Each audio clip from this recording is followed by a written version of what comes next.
Ya, assalamualaikum warahmatullahi wabarakatuh dan selamat pagi. Eh, Apa kabar buat anak-anak sekalian? Salam sejahtera untuk kita semua dan pada pagi hari ini kita akan belajar mengenai karya sastra.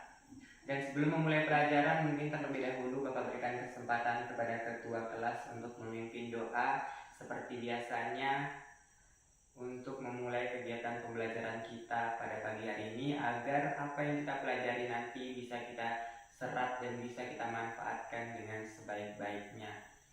Mungkin bisa langsung dimulai kepada ketua kelas untuk memimpin doa. Oke, selanjutnya terlebih dahulu Bapak akan absen kehadiran untuk anak-anak sekalian guna mengetahui daya aktif anak-anak sekalian dalam proses pembelajaran selama ini. Oke, langsung saja yang pertama.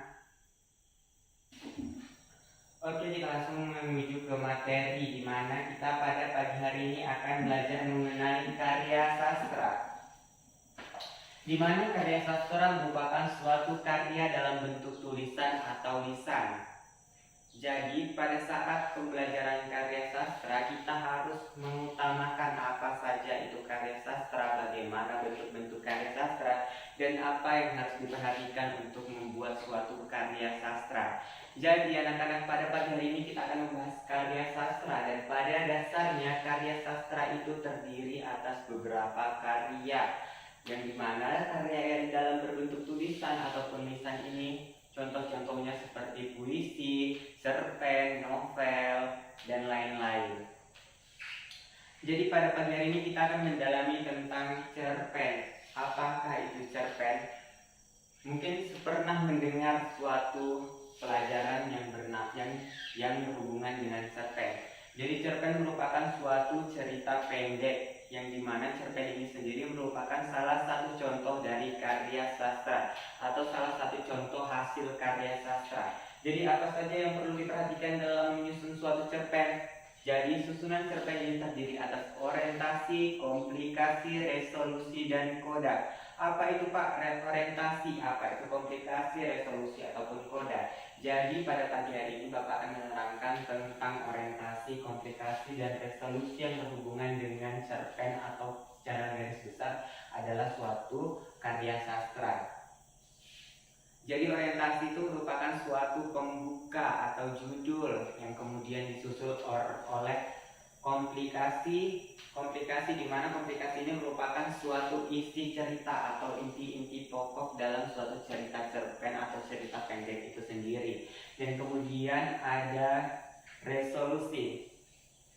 Resolusinya merupakan suatu akhir dari suatu cerita atau garis besar apa yang terjadi dari inti-inti cerita ini tadi, di mana tadi sudah dijelaskan judul dalam orientasi, kemudian ada isi-isinya ada di komplikasi, terus ini akhiran ini ada di resolusi. Terus yang penutup itu apa Pak? Jadi penutup itu ada pada koda. Jadi koda itu adalah suatu penutup atau ending dari suatu cerpen atau cerita pendek.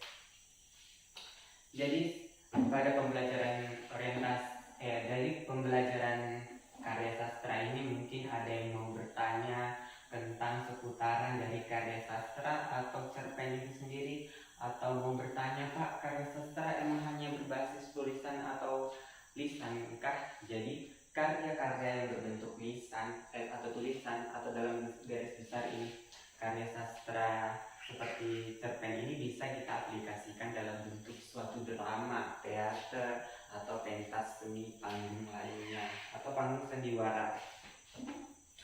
Jadi mungkin sekian pembelajaran kita mengenai karya sastra ini, dan minggu depan dipersiapkan untuk anak-anak sekalian karena pada minggu depan kita akan belajar tentang peribahasa atau mendalami tentang bahasa-bahasa yang ada.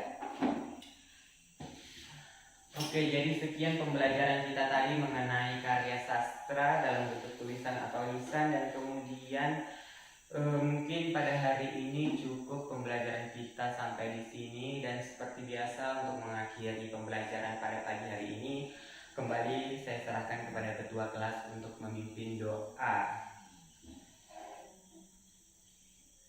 Oke, kita doa. Oke, terima kasih kepada ketua kelas karena telah memimpin doa.